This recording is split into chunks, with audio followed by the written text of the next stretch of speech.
Sisakbőrvetét tesztje ütés ellen. Jól alá van támasztva.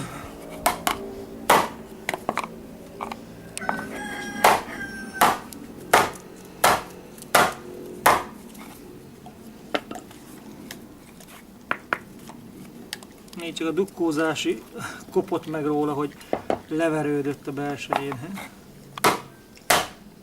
Elég nehéz, lehetett egy sisakba buzogánya átütni egy jó bőrsisakot, egy bőrmelvértet, netán bőrpajzsot. Nézzük hegyesebben.